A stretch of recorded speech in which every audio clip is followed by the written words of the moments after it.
I think I can help him. So I'm gonna go meet him.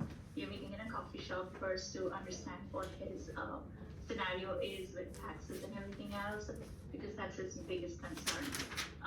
So once I learn and find out what he wants from me and how I can help him, I can maybe create a plan and go from there. Congratulations. That's nice. I don't know about you, that's a pretty darn good excuse not to be here. We'll help you with the open houses. They're volunteering to help you with open houses already. Look at that. You got volunteers. Sure, anytime. Yeah. All right. So, guys, last week we did session 14. Today we're doing Ignite session 15. Another one. So, thank you. Thank you. You gotta accept Da, them. da, da, da. Admit, He's gotta admit. accept them. People say All right, let's see here. We have Mr. Michael, we have Joseph, and Sharmali on Zoom. Okay, guys, so today we're gonna go 15. Win the seller. Man, that's kind of relevant. We got a couple people prepping up for some selling, right? We have a couple listing appointments coming up. And next week, 30 days, right? So knowing that we have that activity, some good information to have. Now, let me get out of that chat bar.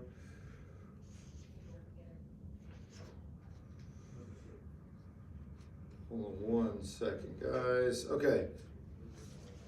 So, winning the seller. That's what we're doing today, right? If you win the sale, how easy is that? You'll have doors to knock, areas to market, buyers to pick up for it, social media posts you'll be able to do, connecting with neighbors, pulling in potential buyers, open houses to be had. That's where we make the money, right? That's our job.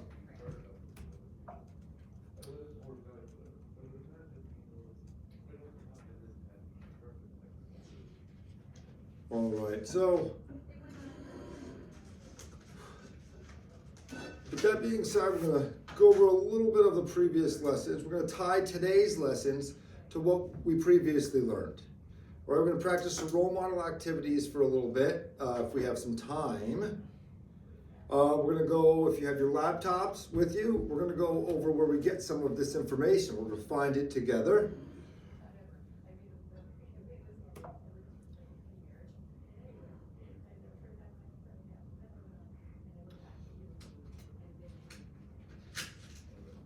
All right, so let's see. All these TPA notes in the beginning. Don't call people who are on the do not call list. All right. So today we're covering winning the seller as part of our transaction. How do you find that, Mike, with do not call list? You gotta look it up? Yeah, we'll go over that a little differently. We'll go over a lot of times, a lot of systems will have stuff that will filter out do not call list depending on what you're doing. Like you guys have access to my Red X where I pay. There's a button that you click and it will filter out all the numbers on the do not call list. So it's just a click away. On the Red X, okay. Yep, so when you're using Red X's tools like that, a lot of times there's a button that could just take people off the do not call list if they're on that do not call list. That way you do not bother them. All right, so last week we went over win the buyer, right?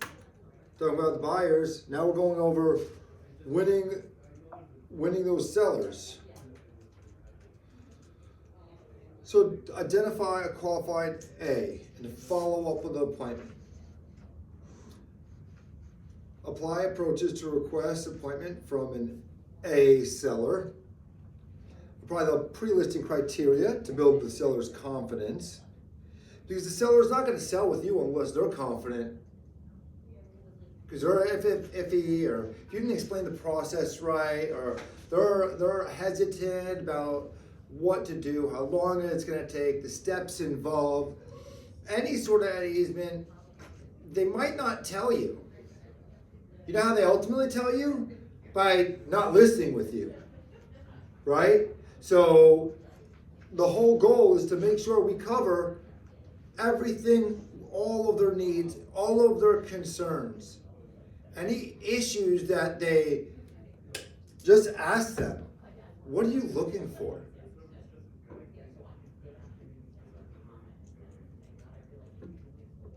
They're going to tell you, well, our fear is if I put the home up and then we get a buyer, where do I go? I don't have a place lined up. So I'd rather find a home and get my offer accepted and then sell it. Well, we all know that with the contingency, they're at the bottom of the plane. They're all the way at the bottom. If it's contingent upon them selling their home, that purchase, right? And they didn't even list it yet. They could have listed it, went through inspection. They could have done a whole bunch of things. Sell it with a contingency. Now they're just waiting on the closing date. Now when they put in an offer, all right, yes, we're past inspections, we're past appraisals. All we have to do is find a home and then we can close. We can close in 3 weeks if you accept our offer. We've done everything on the back end. They do not know that. You need to explain that. They need to then feel confident listing with you, knowing that there's a contingency in place. Whatever their situation is, you need to figure out that problem, re-identify that problem to them. So your concern is that there's going to be, we'll sell your house and then you're going to be forced to sell, and then what happens if you're making a purchase and that falls through? Well, you need to tell them the disadvantages of the way they're thinking is a proper way, and the advantages of the actual way it should be done properly to put them in a peak position on the selling and on the buying side, no matter what that circumstance is. So you need to identify the problem, repeat the problem, and then explain the solution.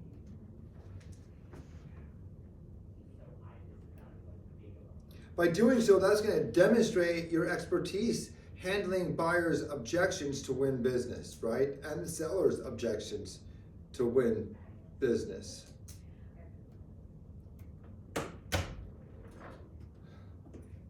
George, you want to read that one for us?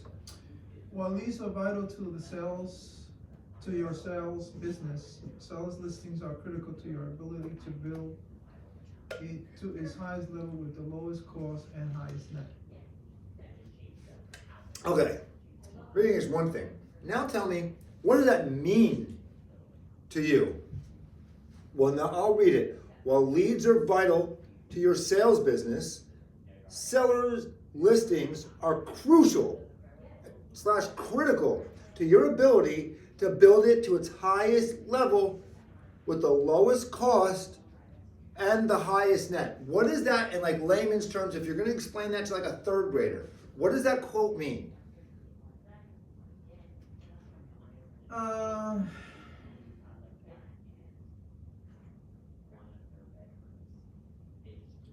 This wouldn't take with me that much, but basically emphasizing the fact that leads are very important to your business, obviously. What kind of leads? Business leads, sales leads. That's different. Listings. Right. Listings. George, how many clients would you like to work with right now? How many clients? Yes. Whatever I can handle. So how many can you handle? Serious clients, I say, average of maybe 4 to 6 or something like that. Okay, you got 6 clients. 6 buyers. Right. How long do you think it's going to take to convert? How much time is it going to take in order to get those buyers, in order to get money in your pocket? And what kind of expense? Versus if I gave you 6 sellers, who do you think is going to be more expensive, buyers or sellers? To you. Buyers. Okay, who do you think is going to take longer to close, buyers or sellers? To you. Buyers. are more difficult than sellers. Okay, who's gonna get you paid quicker, buyers or sellers?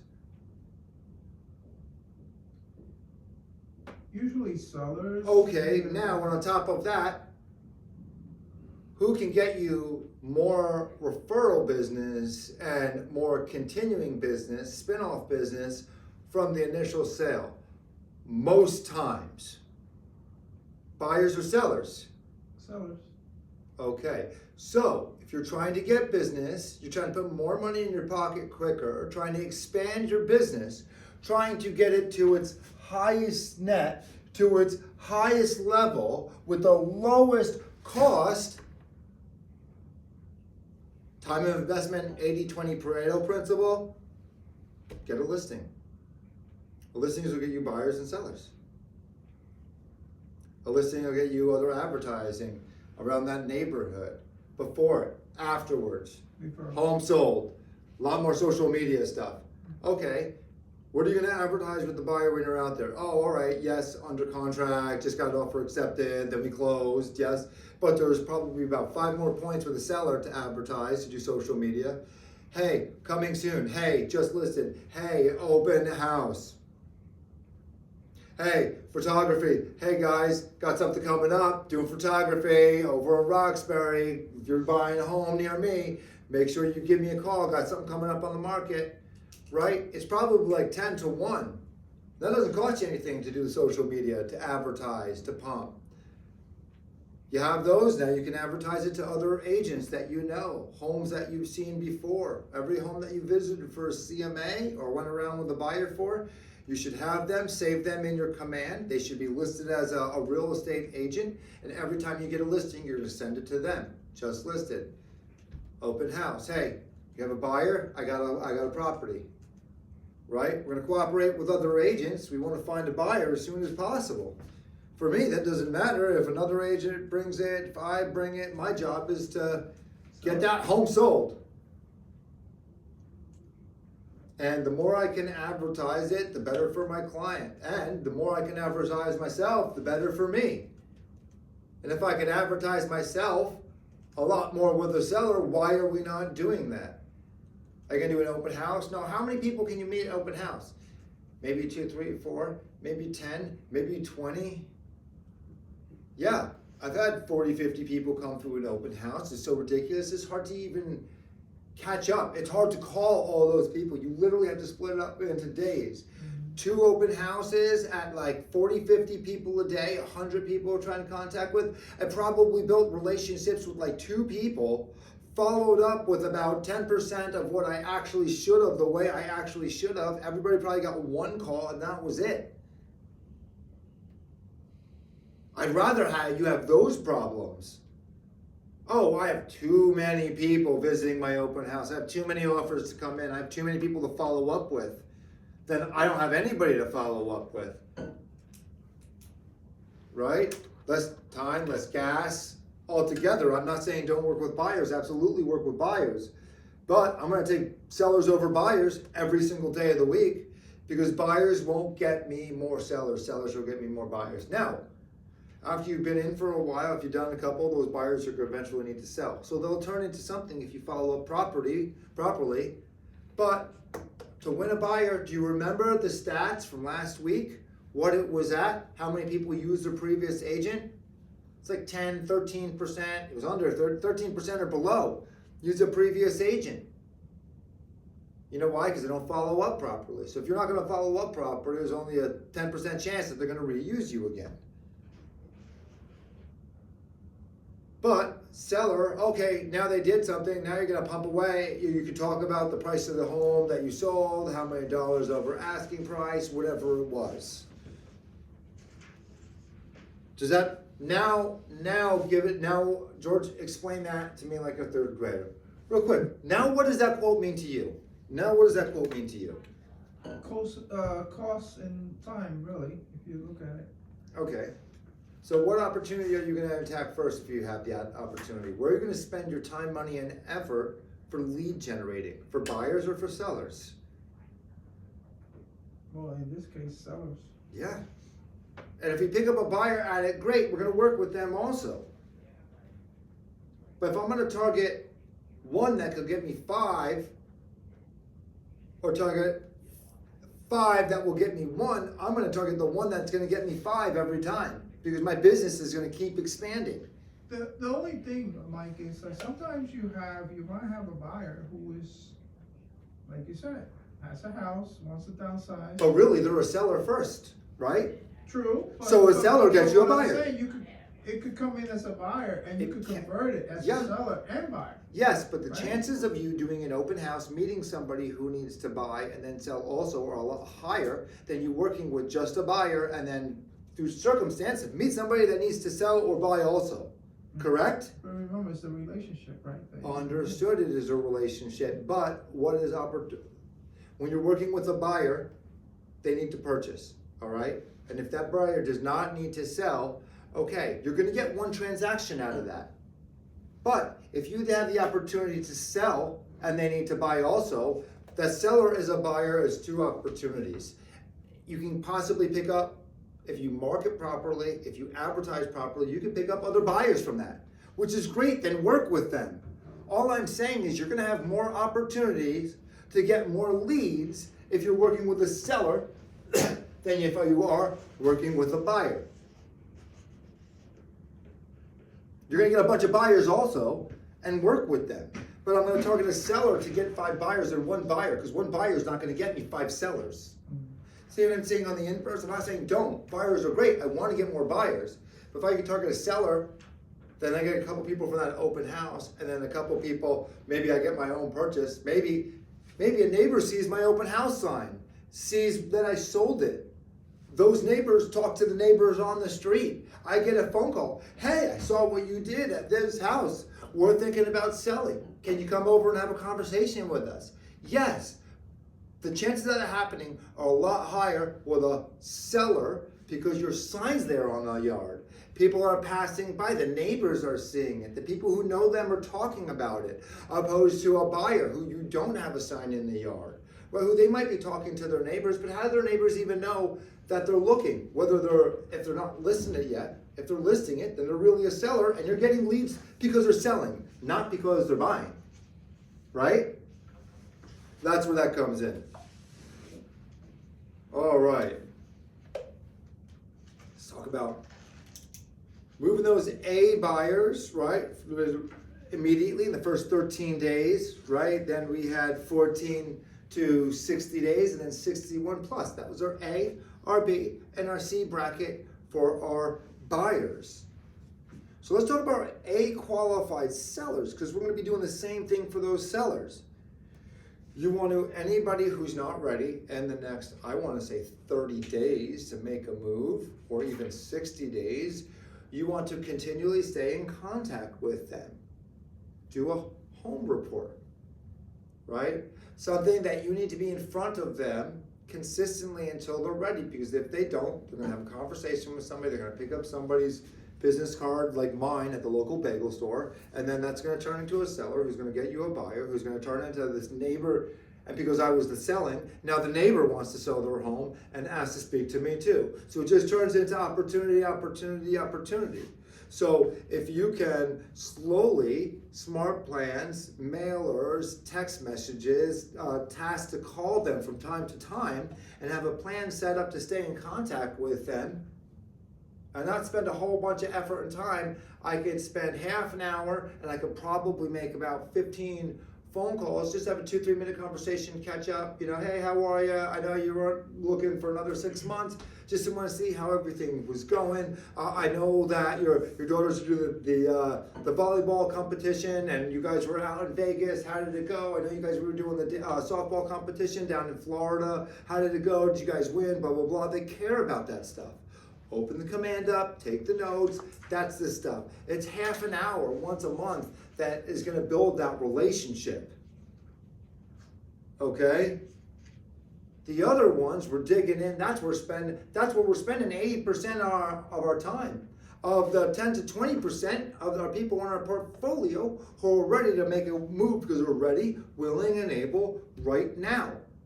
You just have to find them the right house. You just need to prepare their house to be ready to sell. Maybe you need to get a contractor in there. Maybe you need to do some painting. Maybe they just need to clean it up and declutter a bit, right? Maybe they need to move some stuff around. Maybe they need to, you already found a place, you're moving them in there first and you're cleaning out the house before you get it on the market.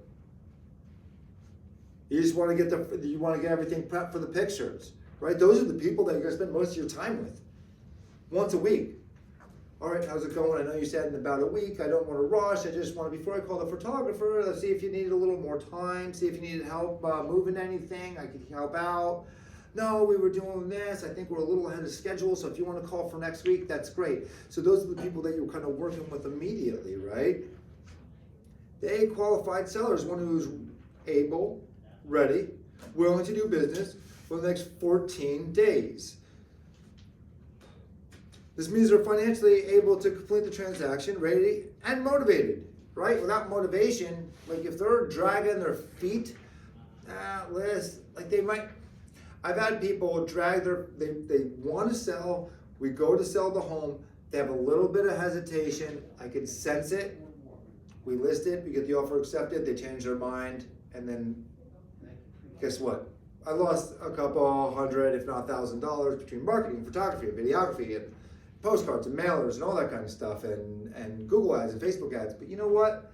It is what it is, because it wasn't the best move, and I probably should have put down a little more, leaned in a little more on what are they going to do, were they comfortable with that new living situation, because once they found out that that was going to come to fruition, they weren't as comfortable, right? So motivation is huge. Yeah. They weren't ready. Generally, what is the cost for photography, like roughly to get an idea for professional photography? Oh. I'm sure there are levels, but just as a with the range. Depends on the house, depends on the price. Are we talking about 1,000 square feet? We're talking about 4,000 square feet. Are we doing drone? Are we doing 3D printing? Are we doing survey? Yes. You're doing your average 1,500 square foot house. There's photographers probably between 150 to, I have a photographer that charges $400 just to come out of the house. But he's also a high-end photographer. He normally does events and weddings, and like people hire him to go to California, Antarctica, the mountains of North Carolina, overseas to Europe for stuff. So yeah, he's not all about he's very, very good at real estate photography, but that's not his bread and butter. So to come out, it kind of has to be worth it for that. He can then tack on for drone, depending on what it is. Listen, on a house that's newly built, yeah, I'm probably going to have him do that. I want the detail. I want the drone. If it's something where it's 3,000 up square feet, I'll probably want that too. If it's everything's different. You have to build the relationships with the photographer that you feel comfortable with. And I'd probably say 2 or 3, because sometimes you're going to want one and sometimes you want another one. Maybe sometimes somebody's unavailable. You like the way the one does the drone. You like the way the one does interior shot. You like the one where does videography. Okay. Okay. Just making sure. Thank you. No problem. All right, so if you intend to capture the mind share of an A seller, you need to be following up with them almost daily to secure that appointment. Right? Maybe not every day, but every other day for sure. Your goal for all seller leads is to get an appointment, so you get the listing and you can sell the house. What are you asking them every other day? Are you ready? Are you ready? Are you ready? Or are you changing it up? What's a good strategy? It's kind of so they don't why haven't they set the appointment with you yet? Hey, I know. Listen, maybe we're just we need to clean out the house. Like for me, I have one I'm going to follow up with again today because I'm going to be in the area, and she needs a couple weeks. She needed find a place to rent. She found a place to rent. Now it's easier to clean out the house. So I checked in last week just to see how are things going with the move in, right? And I'm going to check today and see how are things going with the cleaning. Are there any large items that she needs some help with? Does she need me to? And then I'll come through and be like, hey, just out of curiosity, how is the process going? Do you need me to recommend someone for like a 20-yard dumpster? Do you know, I have a contractor who, his sons will come out and, they're in college and they can help like clean out and do a lot of that for you. So if you need, please let me know. I'll stop by with a little $50 pizza gift card from a local place. Hey, listen, I know I know you're working hard and you're cleaning out and probably working through the evenings, not enough time. So, here's just a little gift card to get you through when you're too exhausted to cook. I love. I'll stop off with a bottle of wine, Hey, listen, I know there's a lot of big decisions to be made. I was always taught big decisions are best made with family and friends over a glass of wine. So here's a bottle of vino, Right? Say something different. You're not there to necessarily, yes, you're there checking where they are on the status, but yes, you want to see, hey, how's it going? I know things happen. I know that, I know we were trying to get in for next week. Are we on track? I know we just had a storm come through. Do you need somebody to shovel yet? Do you need me to get someone to come and plow? You guys doing okay? Those type of things. I think that, working with sellers, in my opinion, I feel that it's a process, like the seller who's thinking eventually to sell. That's not an A seller. I'm talking about an A seller. Oh, A sellers seller. are 0 to 14 days. Okay. 15 to 60 days is B. C is everyone else. If you're ready in 61 days or 3 years, you put them on a smart plan, home report once a month to give them a value. Maybe once a quarter they get a phone call. Maybe once every other month they get a text message. You send them like a holiday postcard. You're just staying in front. Keeping them warm. Yeah, you're just staying in contact. You just build a relationship. So whenever they're ready, they know, oh, George the realtor, he's been seeing how I am. He's been sending me little, he knows I got the 2 kids, and he sends a little chocolate Valentine's Day thing for the kids. You know what I mean? Like little things that you're building the relationship that you're gonna do, that I do with my friends' kids anyway, and all my nieces and nephews, and everyone who calls me, Uncle Michael, they're not by blood. All the stuff that I would do for those kids, I kind of do a little bit of that for the holiday stuff. I do like a mini scaled down version for my potential sellers, or even potential buyers, to be honest with, that I know, because nobody else is doing that. And you're just like 10xing that relationship. Like, oh my God, that was so nice. Listen, he's doing this. You remember that I had the kids. You remember that I had a pet. We have the cat. So it got me a little cat toy or something for the holidays. You know what I mean? Man, now if you remember the cat's name, next level, right? How good did you take your notes? Were you actively listening when they were talking to you? If you were, now when they're ready, they're not going to use anybody but you. And other people are going to approach them and they're going to say, screw off. I'm using George. George is my guy.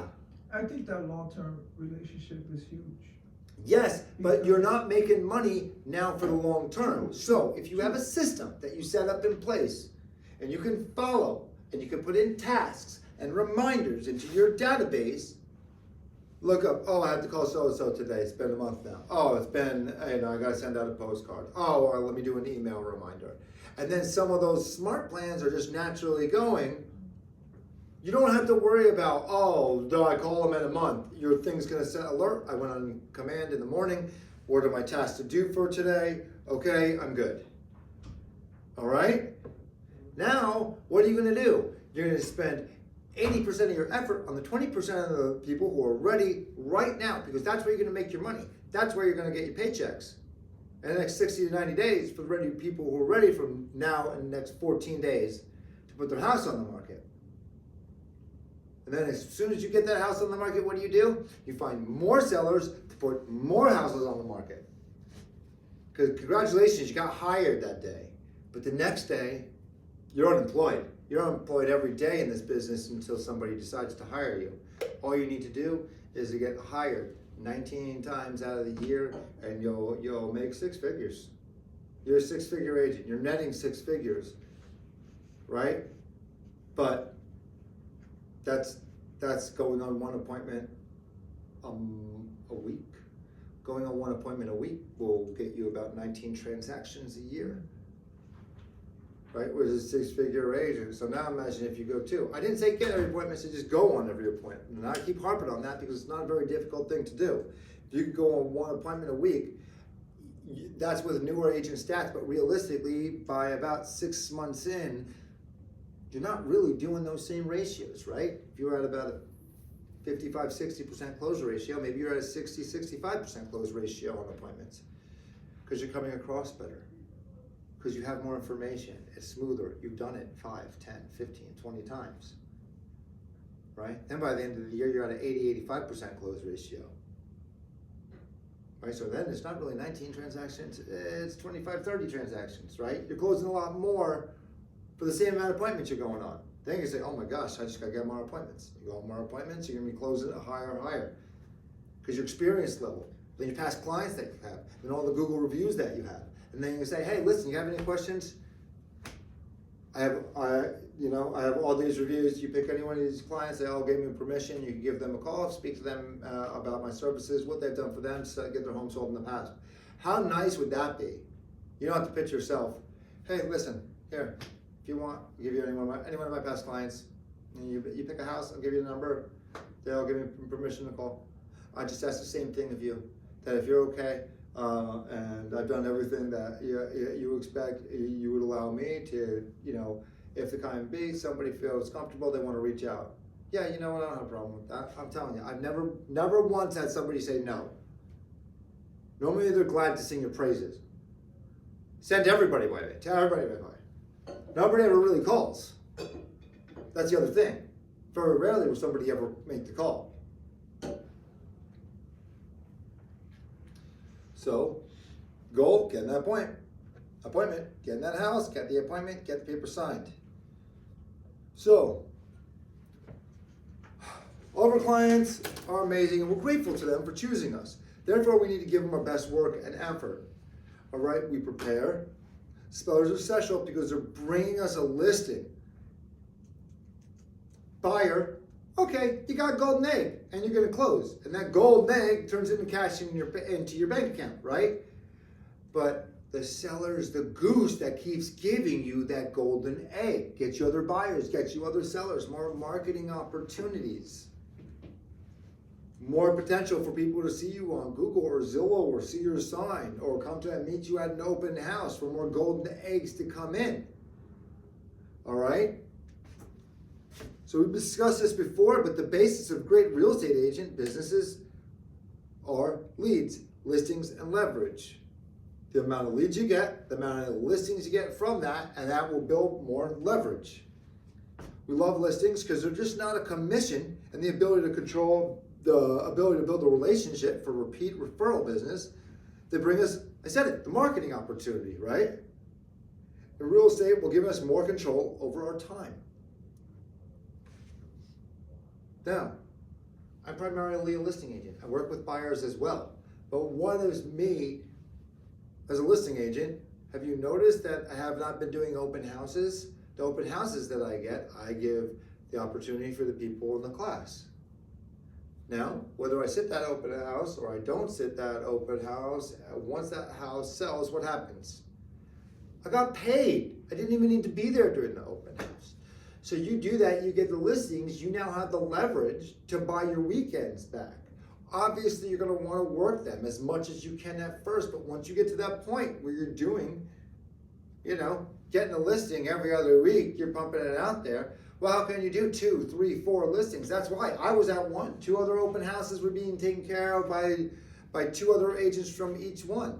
They get some opportunities, great. My 3 listings sell, great. I got paid on all 3 of those. They got paid on the other opportunities. They're asking me for more opportunities to sit. You can build that with listings. Can you do that with a buyer? Hey, run out with my buyer. I'm going to close this. Okay. No. What opportunity are you going to give somebody with working with your buyer other than a percentage of your commission check? There's no other opportunities for them there. So you're gonna work with your buyers, but with your sellers, you put it up, you set the appointments, you set the open houses, you can have somebody work that, and you build leverage. Then you do more listings, more leverage, more listings, more leverage. Now you're doing what you enjoy doing on the weekends. People are like, you're an agent, how are you doing that? Oh, well, people do it. I have a team in place, and I have an open house team that sets those open houses for me. I actually have 2 of them, 3 of them going on right now. They'll tell me the stats, the checkup. Yeah. How do you think I could do more than one open house at the same time? You buy your time back.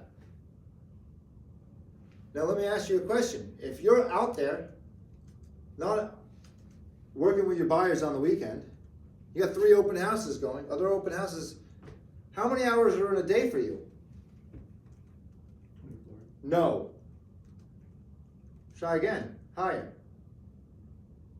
You, 24 hours in a day. You got somebody else working open house number 1, 48. Yeah. Somebody else working house number 2, 72, 96. You want to buy your time back? I'll give you 5. I could do 10 open houses in a weekend and not be there, and get those houses sold and get paid on them. Right? Would you like to do that? Yeah. Go for sellers. Because an open house, even if you sit on it 2 or 3 hours, it's like a half day. Yeah. It- Yeah, but you're multiplying your time. So now, what am I doing? I'm selling pickles while other people are doing other stuff. That's what I was doing on the weekend. That's how I can afford to do other things, get my social life back.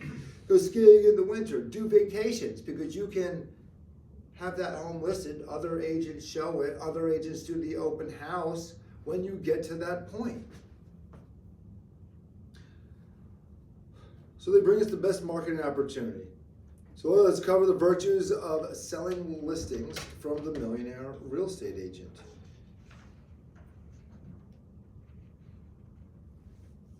Seller means marketing opportunity, control your time, right? Maximizing your per hour compensation. You do not need to show 50 homes, put in 10 offers to get 1 accepted if you're working with a seller. You put the home, schedule the showings, do the open houses, and get paid when it sells, and then have more opportunities that came from it, from those marketing opportunities. That's how you maximize. Volume, volume, volume. That's how you scale. With sellers listings, you're on the front end of pricing. You control. That's why CMAs are so important. That's why we were going over them. That's why I say do 1 a week. Pick a house. Quote unquote preview for a potential buyer. Get in there. See how many days on the market. Keep track until it sells. Does it sell above or below price? They bring the price down. We go into contract, then fall back apart, come back active. Was it cash, conventional, FHA? When it closes, it lets you know that information. So now it gives you an opportunity to properly market seller listings to bring you more business. It'll bring you more sellers, it'll bring you more buyers if you leverage that opportunity. Here's these qualities. Focusing on at least some of your lead generation on listings is great leverage. I'm not saying it has to be everything, but do you see the potential of this? So if I'm gonna call, yeah, that's why we're calling for sale by owners and FSBOs, because there's a lot more people. What's the difference between supply and demand, right? That's why houses are so high, because there's more people buying a house than selling a house. So if you have the opportunity, you are now in control, right? If you're in buyers, you have to show them, they have to like it, they have to do an offer. Now imagine other ones doing that, all you had to do was list it and market it.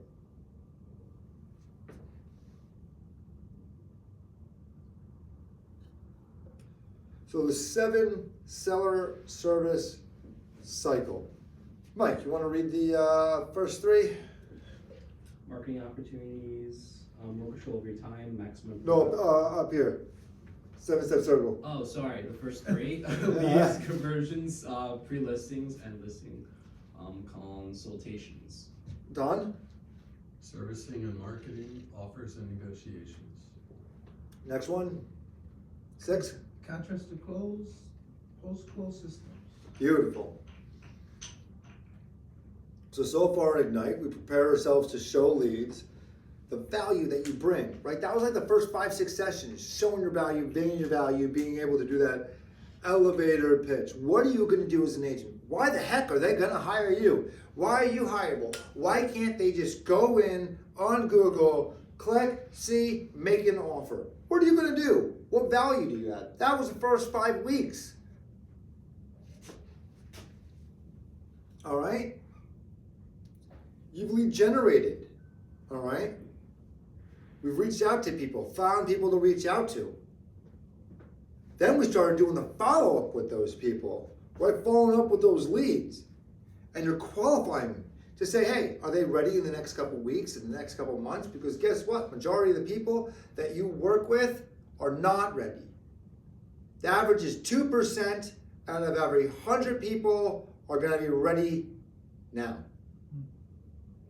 Right? 30% are not going to just pick up the phone. You're going to have about 15% or so, or, not interested at all. You're going to have a certain percentage, 15, 20% is going to say, yeah, and then in the next 3-6 months, in a year, in 2 years, and that's in that C bucket. If you neglect that bucket, you're neglecting future business. It's all about the follow-up with them. So when they are ready, you can set that system up to follow up, get them ready, get their house ready, educate them, tell them the steps of selling their home, what to expect, the inspections that are going to be done, how to prepare it properly, pricing it, doing the CMA, letting them know where are they going to go. Helping with the financials. Okay, sell their home. Can they even afford to sell their home? I've had people want to sell them, they just can't afford to sell it because there's no money in the commission. They owe 2 months, they'll never get that amount for the house. So how is that a benefit for me? I have to qualify a seller just as much as I have to qualify a buyer who has had the money to purchase the house.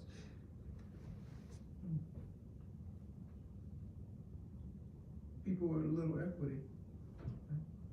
Right. So,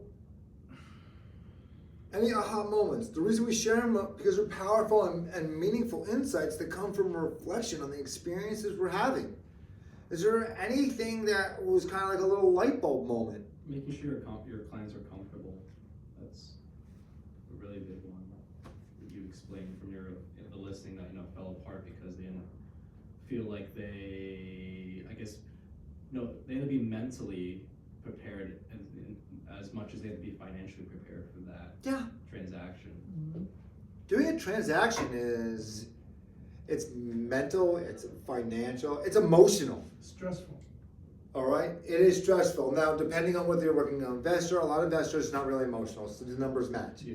That's not most of our business. We will get some of that business, and when we do that, oh, I love it. Are the numbers there? Yes, no. Offer accepted, offer doesn't. Blah blah blah. We either buy it or we don't. The comps. Is it going to sell for this, or can we get it for this? Is the profit margin there? How much we bill for it? Done. We're grateful when we get that business. That's not the majority of the business out there. The majority of business is normal residential homeowners buying and selling. So we need to cater. We need to cater to make sure they're prepared financially, mentally, emotionally. It's a very stressful decision. And you're going to see, and we're like, you know what? I don't feel comfortable just having you sign this right now. Because I still feel like you have a little reservation, a little hesitation. What can I know you want to sign, but what else can I answer? I feel like there's something that we just didn't get to the heart of. So don't you think that that's, Mike, very important in the first interview with the potential seller? Yeah, for Feeling sure. that- And the problem is, Feeling and I don't mean to sound cocky, but sometimes they can come across so smooth and not like a used car salesman, but explain and go about it. And then sometimes I could still have like, yeah, you know what? Okay, I think like, yeah, you know what? Let's make a move, blah blah blah. And I can tell you can tell in your gut, like, you know what? Like I know you said you're ready, but let's just take a second and. Like I know you want to, I know, and I'm grateful for the opportunity to help you. We're gonna sign that the minute we get ready, but I don't know, I feel like you want to move forward, but there's a little bit of reservation or hesitation. I just want to make sure that I've addressed all concerns. Is there anything that's lingering that's kind of you're holding back on asking me? Because really, now's the time, and I'm not insulted if you change your mind or anything else. I'm really just here to help you get to your end goal, whatever that is. Sometimes it's selling a home, sometimes it's buying a home, something has nothing to do with real estate. Right? Because And sometimes they're gonna go out and say, you know what? No, I'm good. Okay, boom. Sometimes I say, you know what? Can you just explain this one thing to me? Only if you promise that we're not gonna move forward until you 100% understand it. Sure. Okay, explain this. Okay, and I go through it and I re-explain it. And maybe I explain it from a different perspective. A lot of times I will explain a seller from a buyer's perspective. Why? Because they're gonna be buying a house and they're gonna have to be, I said, now that we're listing your house, I want you to think of your house as a buyer's mentality. Why? Because if you're making an offer on your home, are you gonna make it on your home or the house across the street? Are we bigger or smaller? Are we more updated or are they more updated? If they're a smaller home and it's updated and we have a bigger home that's not, if the home's same, about, right, and one's updated and ours is not, how can we list ours? Because they're sold for $700, we can't list ours for $700. They have about $150,000 worth of renovations. So why we didn't choose yours? If I could spend the same money on something that's done or not done. Right, so we need to explain that to them so they can see from the eyes of a buyer. And when they do that, they're gonna understand when the buyer gives a little kickback. An attorney review and wants a couple extra days for something, or maybe on the inspections. Question, you're doing something, you're doing this, you're spending $700,000. You found this. Would you want that little one item fixed, 2 items fixed? Somebody give you a list of 5. Would you fix 2 and then just counter and say, hey, we'll do 2, call it a day? Would you accept that? Yeah, we might accept that. Well, you know what, why don't we give them those 2 of the items instead of, no, we said as is, blah, blah, blah, blah. Right? And then they're kind of like strongholding into that position, which we don't want.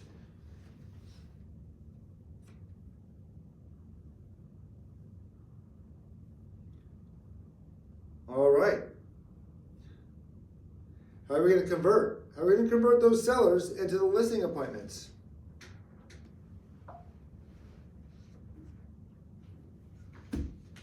When do we respond? Right away. Right away. Not me, not here, but you guys, if you have a lead come in and we're in class and you ignore that lead, oh man, I wish I can pretend I was my 8th grade teacher who was a nun and I would just smack you with a yardstick. Instead of put down that phone, just pick up that phone. Pick up that phone, take that lead. If you have a lead come in, I want you to quick excuse yourself, stand up, go out and talk to them. Because that's how you're going to make the money, right? Absolutely. Are you going to do that when you're with a client? No.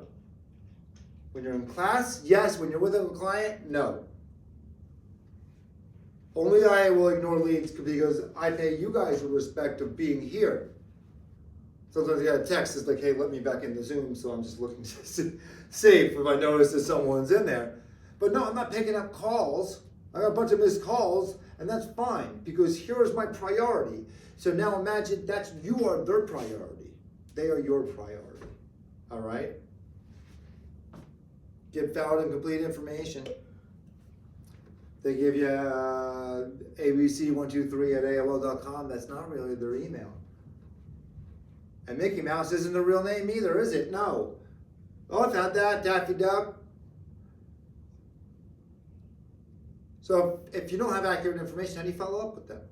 If you can't read something on a sign-in sheet, oh, I'm sorry, is that 0 or 9? My eyes are kind of bad. I was just asking. Don't blame it on their handwriting, blame it on your eyes. Then you put it into command. You put it as an opportunity, right?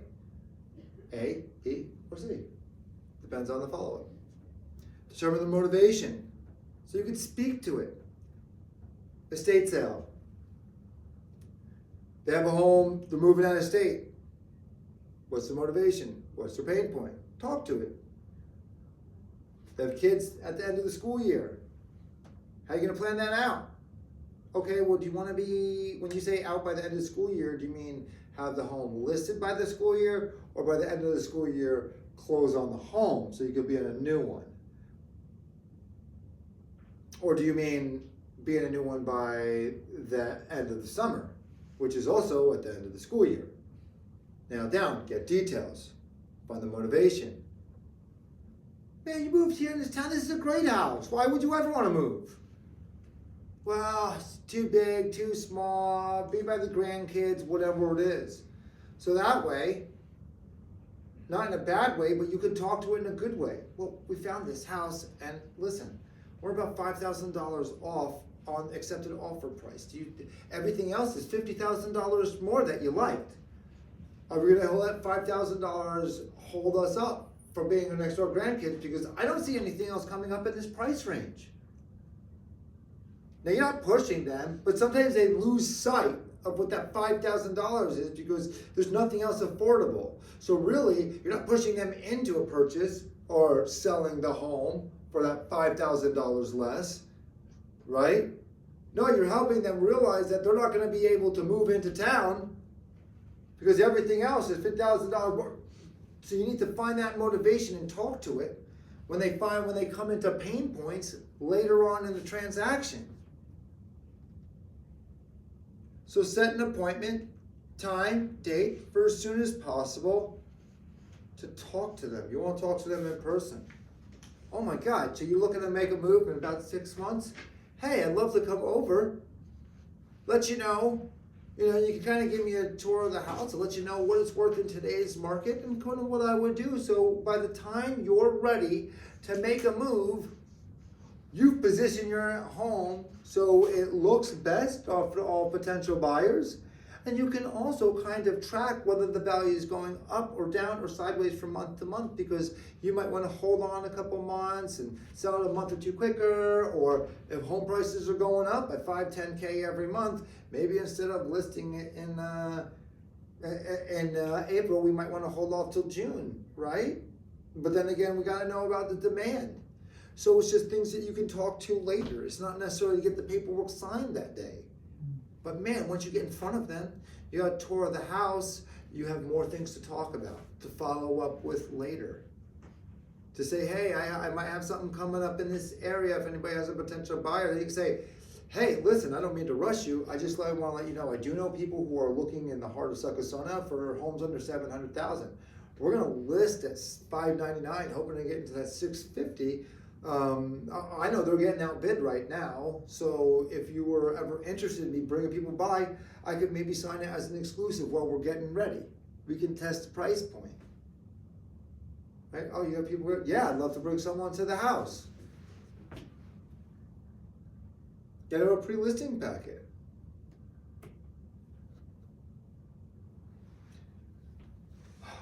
What do sellers want most from their agent? Now, I'm gonna go back. You got a little cheat sheet. Ooh, I'm dropping my hand all over because of this. So, yeah, Don, if you were selling your home, what do you want from that agent? Don't think like this. I don't want you to think like a realtor. I want you to think like a normal person, which is hard to do once you have your real estate license. It's hard to take that hat off and be like, okay, I'm just a seller, I'm just a buyer. But what do you want? What are your top 1, 2, 3 priorities when looking for a real estate agent to help sell your home? My top priority is communication. If I ask you a question, I don't want to wait a week for an answer. That's my top one. Okay. George, same question. You're gonna sell your home. You can't say communicate. Nobody can say it's gonna get harder as we go along because we can't pick those things. No, somebody that's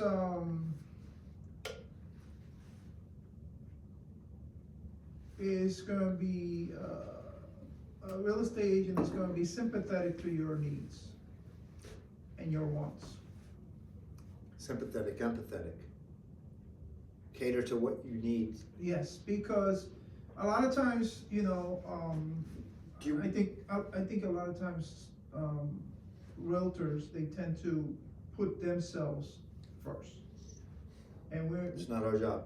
no, right, and it's wrong. But some do. They put themselves first, their interest first, and the seller second. And it should be the other way around. Can you give me an example? I have an example that comes top of mind right off the bat, Oh, right. where a seller's agent puts themselves first. How can a seller's agent put themselves first? Somebody who's basically looking for their interest and not so much for the interest of the seller. But how would they do that? Is what I'm saying. How would a seller's agent do that? Would you like me to give an example? Oh, you could. When the agent says, okay, we're doing this, we want to do highest and best, okay, here's the terms. We do not accept escalation clauses. Really? That's in the best interest of your seller? How does your seller know what an escalation clause is? Your job is not to determine what to have not put in an offer, is it? No. Your job is to advertise the property, get the most eyes. If you can get multiple offers, get the highest amount of money for your client. And then, with that, present the offers that come in. Not steer the offers that come in. Right. That's steering. I don't like it. I hate it. It drives me nuts. So your seller requested an escalation clause? No escalation clauses? Yes. So they told you that, or did you tell them that you prefer not escalation clauses, and here's why? Well, how do you do it if it's escalation clauses and you have them and they're so similar and it's hard to deal with escalation clauses? Okay, so it makes your job a little more difficult. I understand that. But is that not the best interest of the client to do that? No, it's never in the best interest of the client. And you're steering offers that come in. So that would be an example. Mike. Why wouldn't you? Why? Oh, good. Wait, can I ask a question about this? Why wouldn't a realtor want to accept an offer as escalation clause? Because don't you get more money at the end of the Yeah. So if you net more money, but sometimes it's harder if you have a couple people have a couple different escalation clauses. So how do you know where to stop? It gets a little hairy when we say 700 with a $5,000 escalation clause up to 740, $10,000 escalation clause up to 735. Well, technically those are kind of the same offers, and it makes it a little bit unique. And then you have to go back to those two and encounter both of them, and you already said highest and best, so. Or do you just pick one out of that? So it creates a little bit of a more unique situation. That's why so many agents don't do it. I don't care. Well, your job's my job. I'll put boots on. I've climbed up, ripped pants in attics, gone in houses without walls that are burnt down, stepped through a bunch of snow, ruined outfits, bit by a dog. My job is not because it's easy. That's why I didn't pick to be a realtor, is to do the best for my client. So you keep that front of mind, you keep communication in front of mind. Man, what a powerful listing agent you're going to be. Now, Mike, if you're selling a home, you have a home, you're selling it, not those two. What are you looking for in an agent? I guess education. You want to make sure they're on top of the game. They know what's going on. So this is something that I guess as me as a seller doesn't know that my agent can implement that and put me in a better position. Right. Explain the options. Mm-hmm.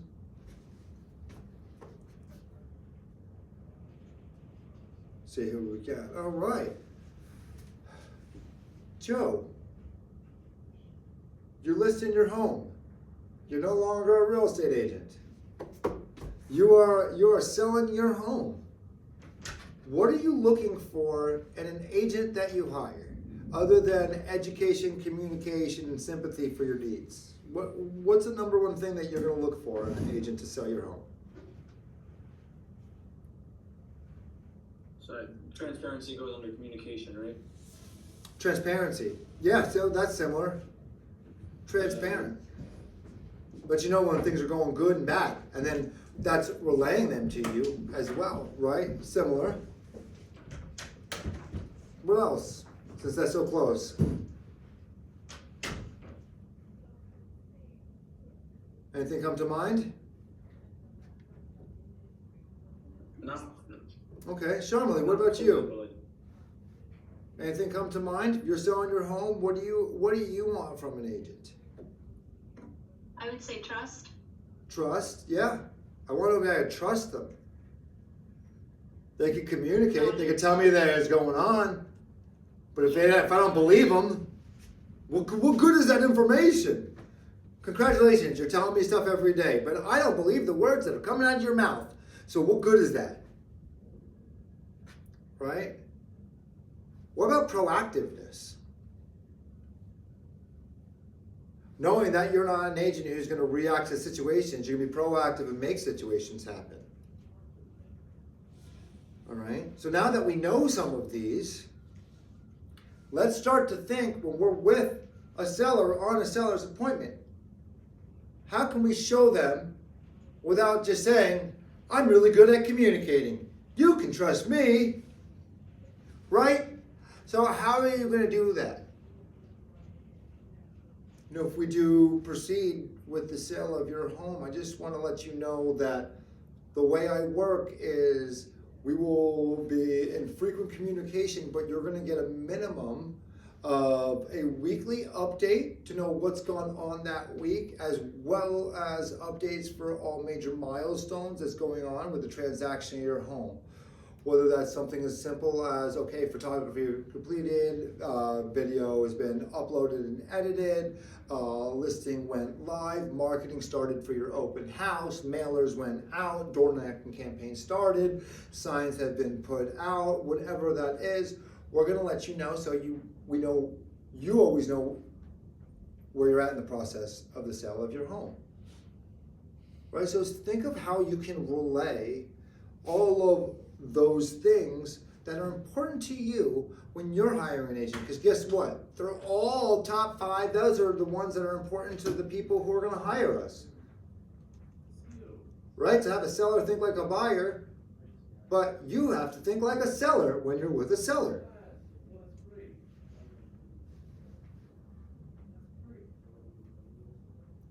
Now let's see what they put out there.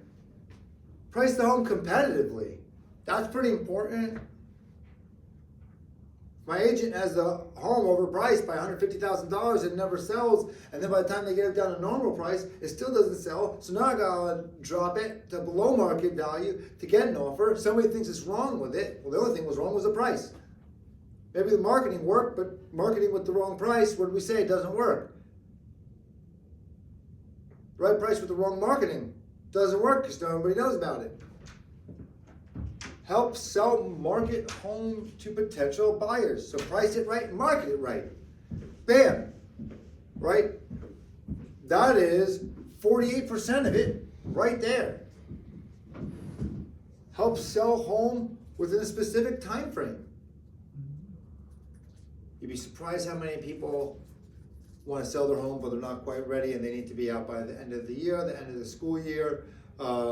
When somebody's at the end of a job, so a project's going to be completed, or work transfer in a few months, and something that's extended out. Maybe the time frame isn't today. Our job does not get to get listings today. My listing in November got me a listing this week. All right, my appointment a month ago got me the listing this week. That's the way it works. So you make sure you sell within the time frame. Help seller find ways to fix up the home for more. I have an appointment Saturday.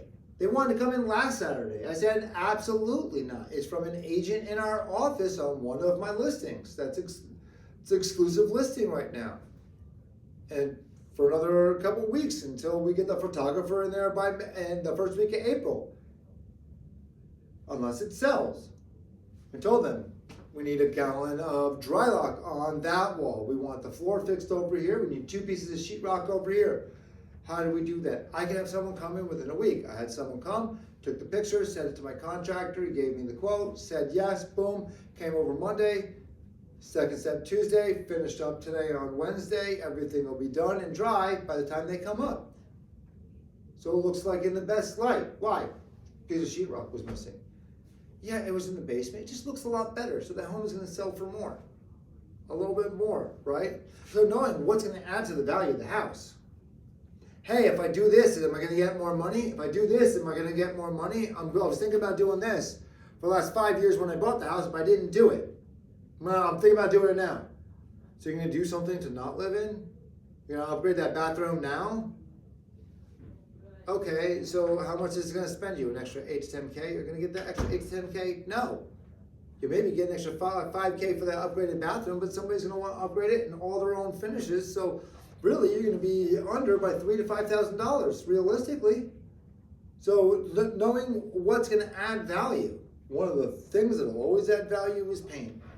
Paint adds 110% because fresh paint makes it look nicer. Even in a bad, crappy home, just throw a clear slap of paint on it and it'll look a little bit better. And then there's a percentage of some other things, like you guys said, right?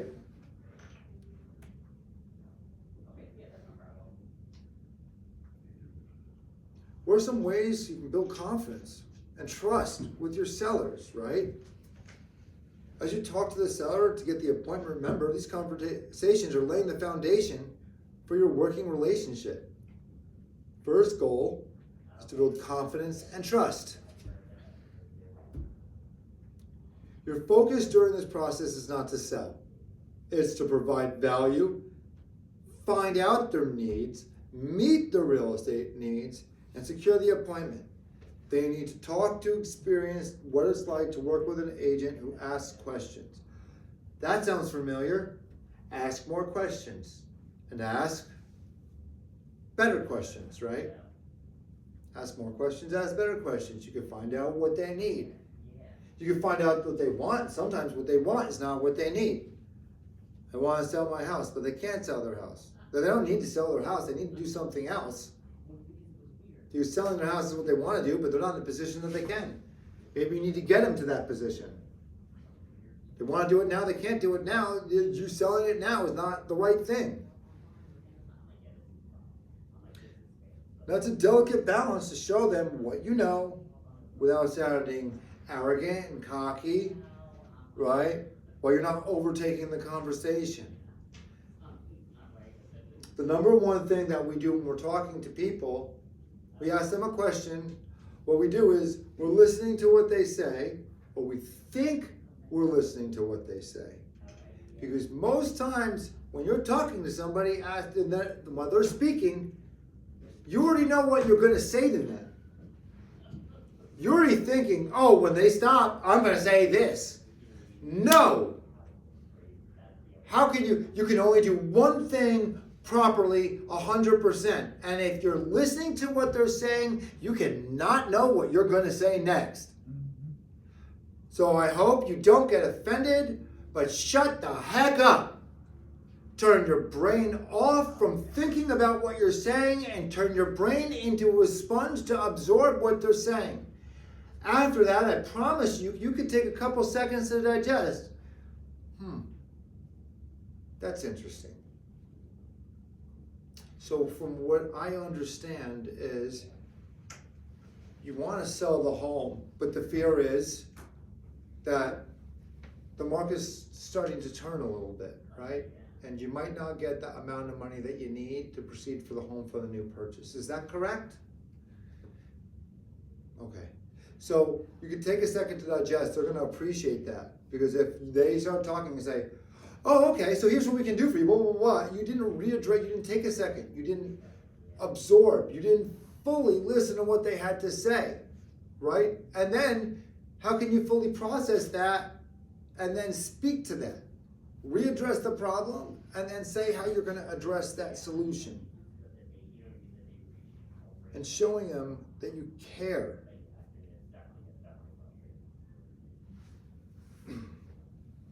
So great news. Same close to appointment tactics you use with buyers, they work with sellers too. See them in a participation guide. Don't leave any conversation without asking for the appointment multiple times. I've set appointments to set an appointment. Is that bad?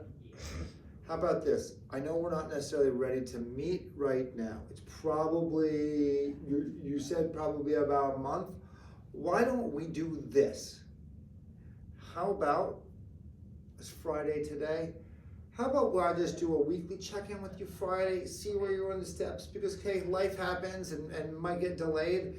You might realize things change, wanna have me over a week early, and that's okay. You might need a reference or a referral in the meantime.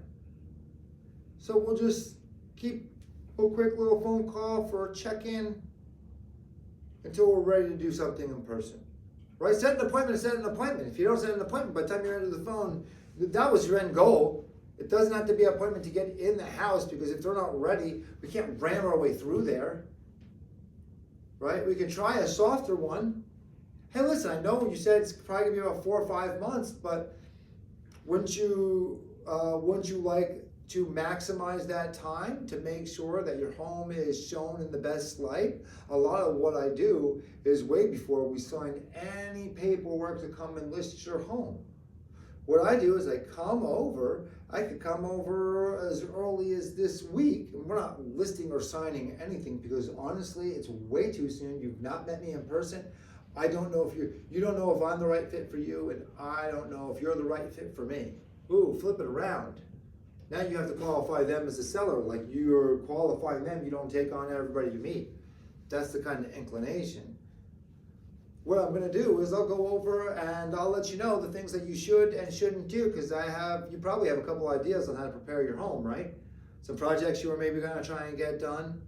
Well, if I could save you some money by having you not do some of those projects, or if I get you more money by having you do other things that you didn't consider. And then maybe it's just pointing out a couple things so that way you know how to best prep your home for photography. For the time you're ready, you'd probably want a couple months notice rather than a week notice before a photographer, right? So if we can do that, then we've actually built up a relationship. And by the time you're ready, it's not like you're listing your home with a stranger. It's like you're listing your home with someone you've known for a while and you feel like a lot more comfortable with. Or you could not like the way I do things and decide that you feel more comfortable with somebody else. Does that sound fair? Perfect. What works best for you?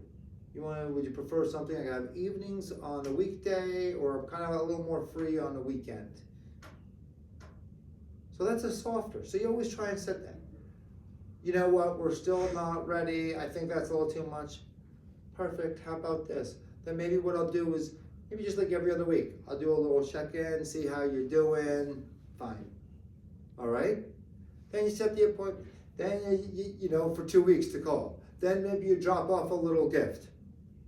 Right? Those are all things that you can do. Show the benefits. Take back clause. Negative to positive. Right? Well, if we don't do this, then this will happen. But if we do that, then this will happen. All right? You give them what they're looking for. A trial close. That's what I just did. If I can make this and this, does that sound fair? Does that sound like maybe something that we can make happen? You know what? Yeah, I think that sounds fair. Perfect. All right, listen, assuming that I'm able to execute everything according to plan, you said you want to be out by June. We're doing this. I can probably have the photographers in here and we'll probably be ready for a photographer in about 2 weeks or so. So I can, if we set something up now for an exclusive for a week and then a coming soon for another week, I can send you the paperwork and we can have this thing active in 2 weeks as soon as the photographer gets done with his pictures. Does that sound, you ready to make that move? Should I set that phone call up? I could call them and have them here in 2 weeks. Assuming that you're gonna get the listing, assuming they're gonna sign. Yeah, okay. You know what, that works. Send me what you need. And tie downs.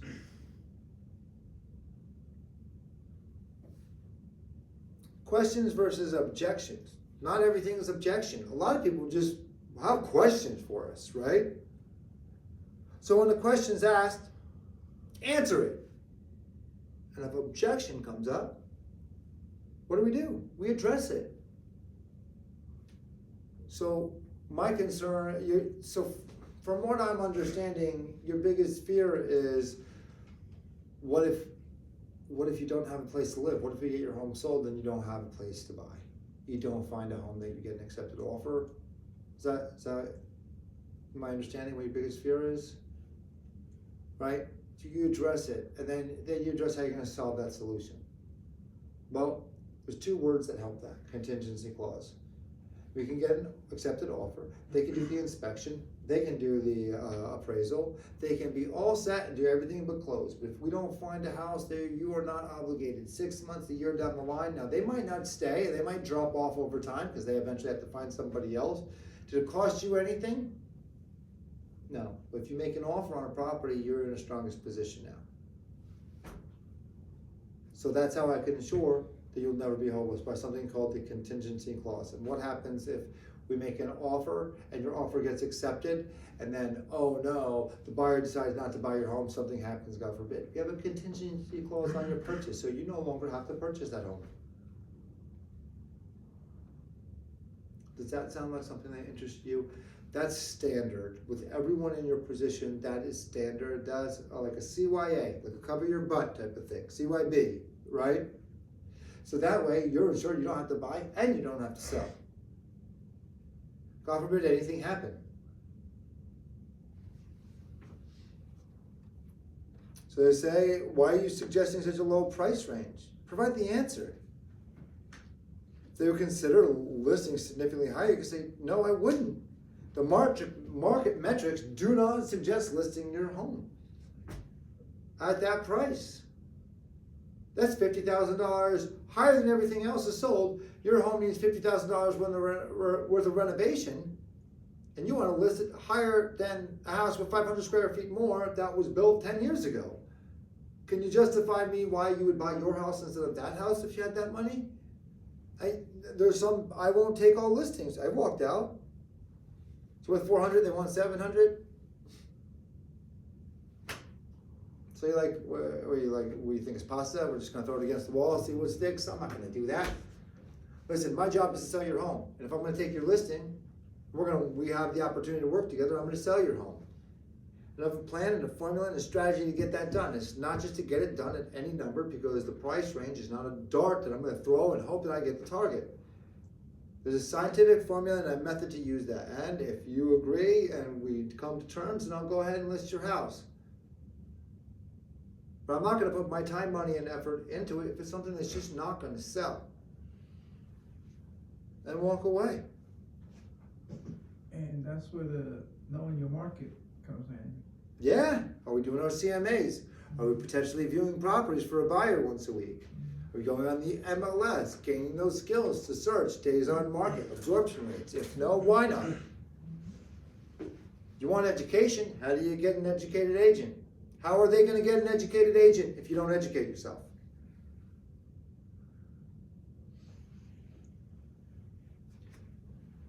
So now you got an appointment. Awesome. What do you do? Got a pre-listing appointment, pre-listing packet.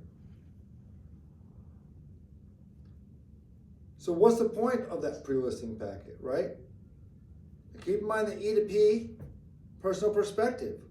What we say when we go E to P, we mean move from being an entrepreneur, doing it come naturally, to purposefully working with a proven system and models to achieve more.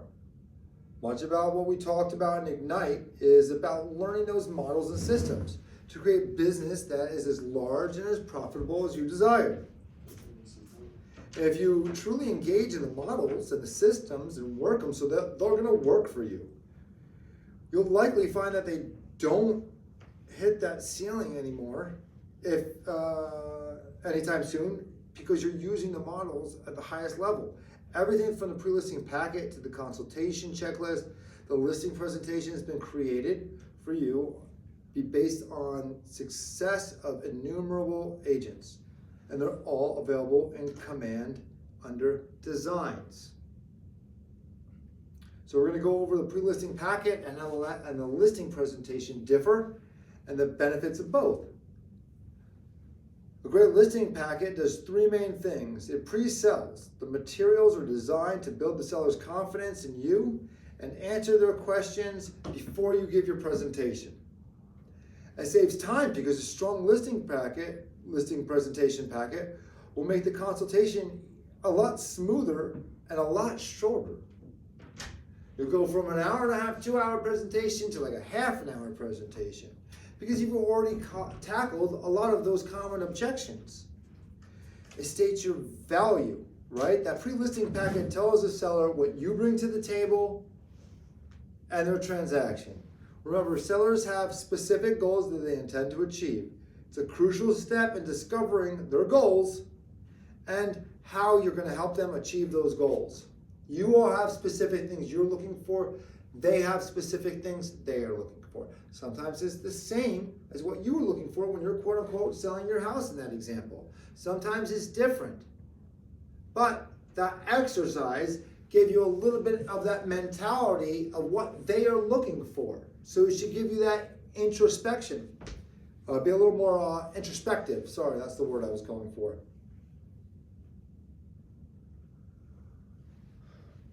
All right, so the pre-listing criteria. Will you review it in the listing presentation? Does it eliminate the need for a listing consultation? Is it a primer for education that you're going to provide at the listing? Right? What are you going to review in the pre-listing? Does it eliminate the need? No, it doesn't eliminate the need, but it shortens it for sure.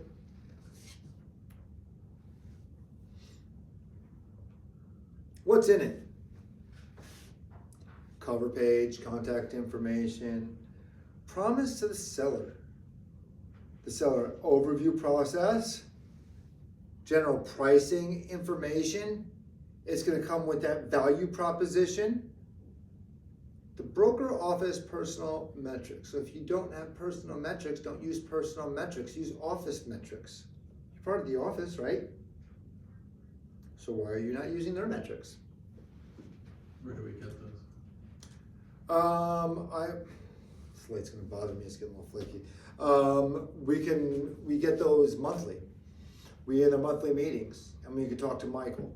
Front desk can get you those stats, all right? If you don't have previous client testimonials, it's something we worked on, so it's important to have a couple testimonials to throw in there. If not, that's okay. If you don't have previous listings, that's okay. You can't put that in there. What about the ancillary services? Mortgage, title, all those other things. Everything Keller Williams has to offer. If they need it, how do you know if they need those services or not? Might as well have them in there. Like all the documents, you need to make sure that they're error-free, well-organized, well-written, and presented on a good quality paper and in a clean, nice folder. I mean, that's your first presentation. First thing you're going to drop off. Just going to scribble some notes.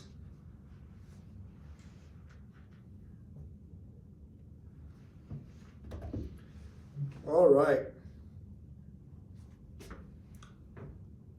Joe, you want to read off number one? Sure. Deliver your pre-listing packet. So number one, on time and as promised. I got a listing because somebody said they were going to get them numbers. I knew my numbers right there. They said they're going to give them a week. And I said, well, don't you want to wait for that other agent to get back to you? They said, nah, that was a week ago. They should have got back to me by now. Sorry that happened. So we signed on the table. What do I need to do to get signed today? Well, I wasn't anticipating this. I do have, it's not fully prepped, but we can sign some listing docs now. Normally I send it for electronic signature. No, I feel comfortable. You know your stats. Let's go. Okay, fine.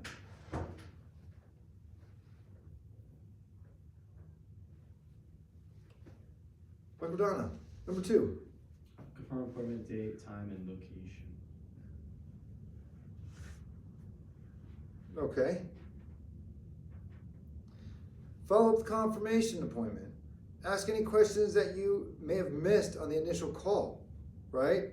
Ideally, you're meeting them at the house that they're listing. Now, sometimes I've met them at a coffee house because I don't feel comfortable at their house.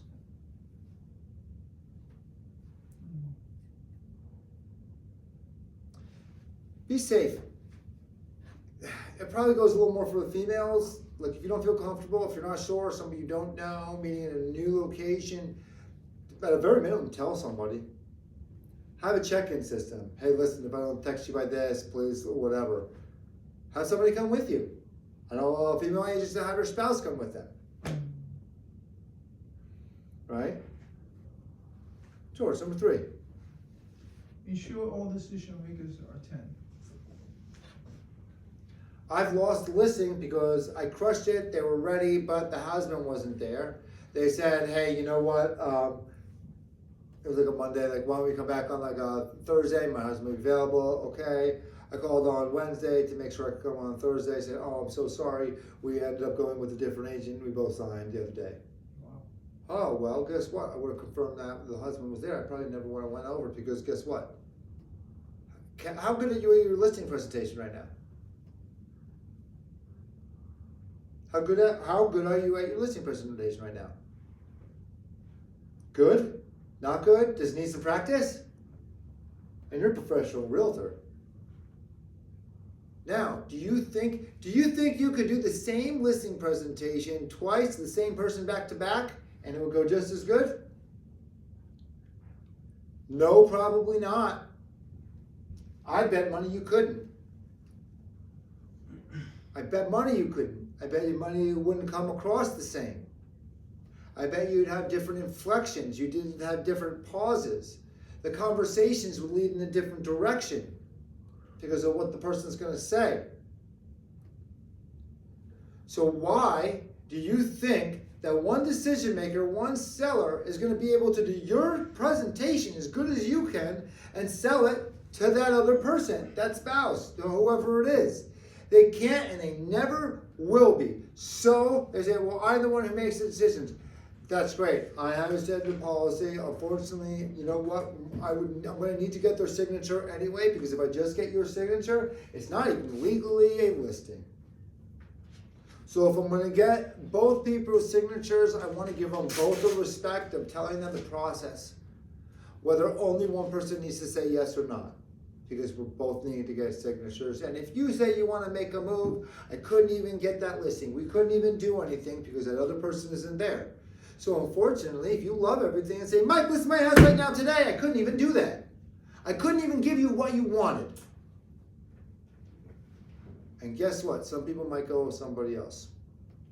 I'm willing to risk that. Oh, I don't know why my share screen went out. You just tapped it off. I was so aggressive. Sorry, guys. I think you lost everybody. All right, let me see if is the share screen still going? Share. Let's see. Let me see. That is probably not the right one.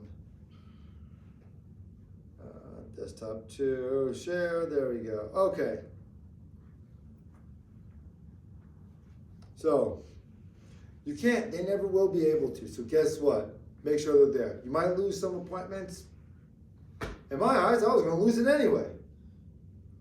Right? Because if they're so stubborn and they can't bring the other thing, how many other things am I going to fight them on? How smooth is that transaction going to be? Oh, I lost half an hour, where I was talking to them, whatever, and I didn't get the appointment because they wouldn't do it. Well, guess what? I'm going to spend that other hour calling 100 other phone numbers for the 15 people that pick up to the one person who's interested in setting an appointment with me to do it. I'm not worried about that because I'm going to be fighting them the entire way, and I'm going to not be able to lead generate while I'm doing that because I'm going to be holding their hand the whole time. They're not going to trust anything I do or say. Trust isn't there. You haven't built the trust enough. If they trusted you, they say, okay, yeah, I see, okay, no problem. If they don't, you didn't build the trust. That's you. There's your bottleneck. Get better. Recognize that in yourself. Skill you need to work on. It's happened to me. Be humble. We're not perfect on everything. We need to work on it. Some things we're better at than others. So let's work on the things that need help. If we pretend we're good, we'll never get better. Mike, with the contract, does it also depend on who's on the deed? Well, yeah, that's what I'm saying. Like, you might have a couple that's only one on the deed, or just all the two on the deed, right? You might have one person living there and the aunt was on the deed because the aunt was on the cosigner and wanted to have their name on title, not just the mortgage. So if the person goes to sell their home and it's only that one person, you need signatures from the aunt because the aunt's on the title and the deed. So yeah, look who's on the tax record for that. Anybody who's going to need to sign, and even if they don't need to sign, a spouse is involved, they're going to be involved, you're going to do it. Get a signature. There's only one time I've done it without it. And honestly, it's a family member. It was during COVID. My brother's like, let's just throw this offer in. You know, she'll divorce me later if she doesn't like the house that I'm buying. I ended up buying, and because she said, Matt, you got a year, find a house, you know, so we ended up, put in an offer, found a house, bought a house, COVID hits unexpectedly. Our timeline to fix it went from like 9 months to 4 months because we had little ones being born. Literally being born, so the house needed to get finished earlier than anticipated. Joy made it happen. She never saw the house until after it was bought. But I will never do that for anyone else other than my brother because I know the relationship that he has with his wife. It's a little bit different than a family member. Other than that, no decision. Even if they're not going to sign, you want to be able to explain. Okay? I've actually had one and I didn't, and the wife wasn't the decision maker, but it was one of those relationships where somebody went overseas, essentially purchased the wife. That's what it is, and the wife didn't talk. Wasn't allowed to talk. Wasn't a decision maker. If it was there, it was in another room, whatever. After a while, I took the listing. After a month, I fired my client. I told him, this is what we need to do. I'm dropping it. You can sell it yourself or with somebody else. Why? Because just the disrespect and everything else and sexist towards women, and I'm not taking on listings like that. I didn't realize how bad it got, and I was over it. My final line was the best line. No, I'm sorry. My female broker has to sign off on it. You have to speak with her in person. Right? And maybe not necessarily, but I gave that jab in, so he had to come in the office, and my female broker signed off, which he didn't really like that because she was in a position of authority. He didn't like that at the time. So again, know all the decision makers. Do you feel comfortable taking that listing? All right, number 4. Right, Dominguez, want to read that off? Complete and practice your listing presentation. The first time we do it, do we want to do it when we're there? In the car before we get there? Right before we get in the car in the listing presentation? No.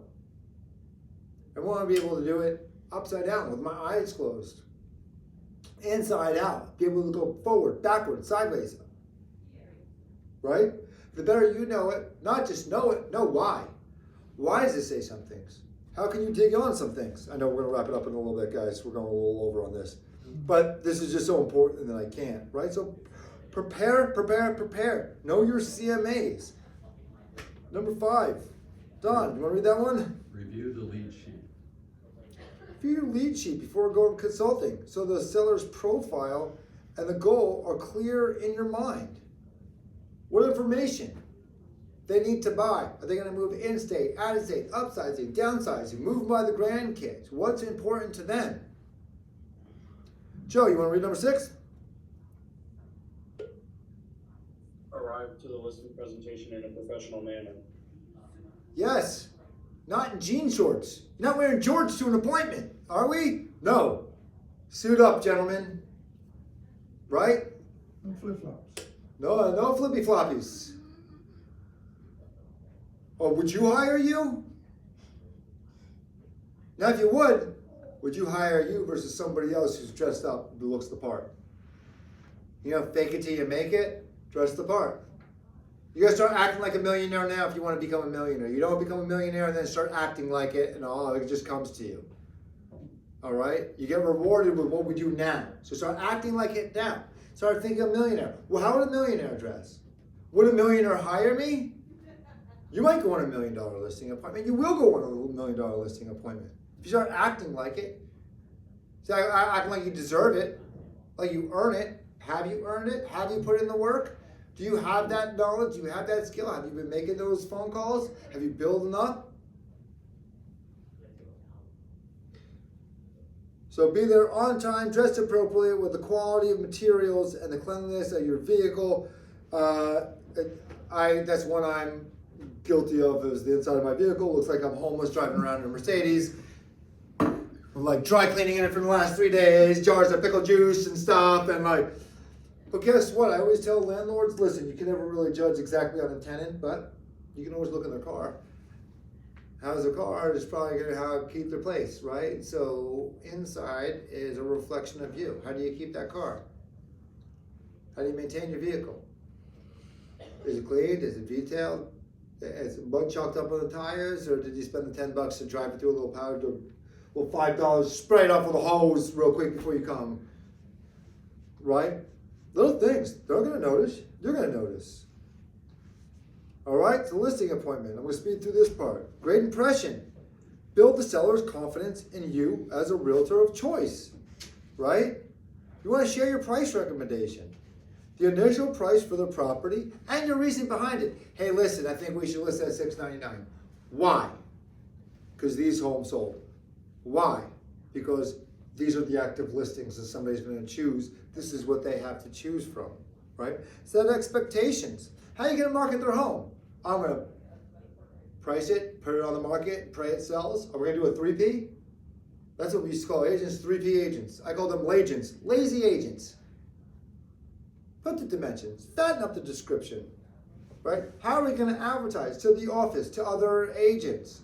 I put flyers in local grocery stores, open houses, door knocking, mailing campaigns, phone calls, reaching out to buyers in our own database.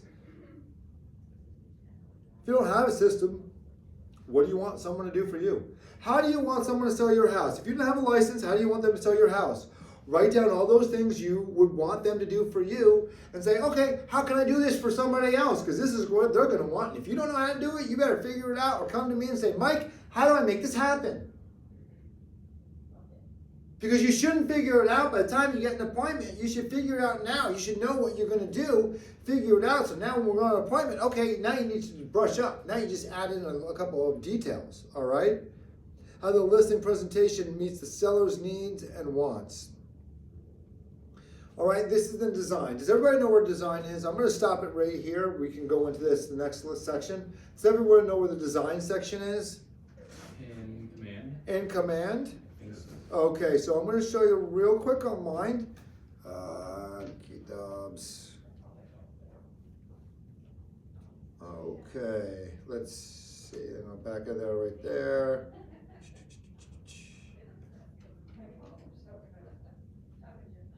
So I want to give you guys a couple minutes before we get into a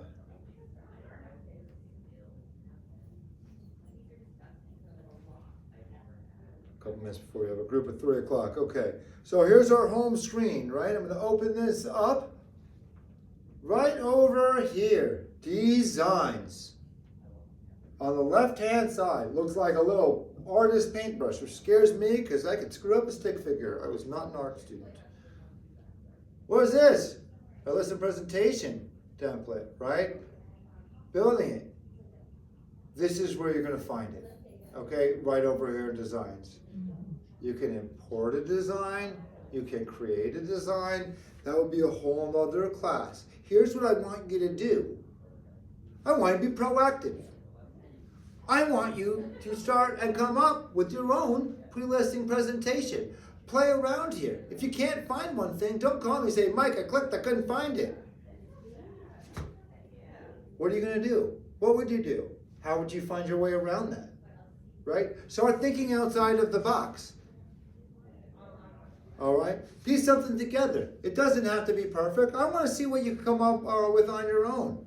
And then send it to me.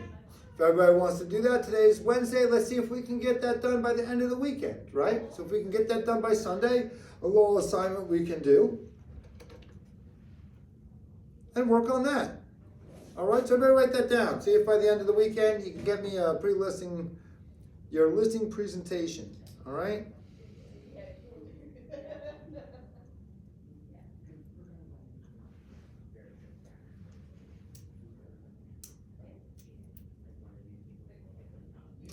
All right, so I'm going to break it here. For everyone out on the Zoom world, what I'm going to do is I'm going to I'm gonna cut off the Zoom. Or actually, you know what? I won't cut off the Zoom. I'm gonna just stop share real quick. We'll cut off the recording. Recording stopped. Okay. And then we will meet in 14 minutes at 3 o'clock. A little restroom break is here. A little coffee break definitely for me, or espresso. And I'll see you in here for our accountability.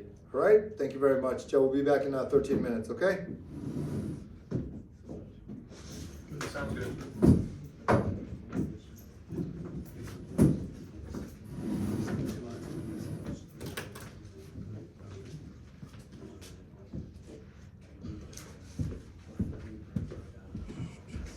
Mike, I gotta go.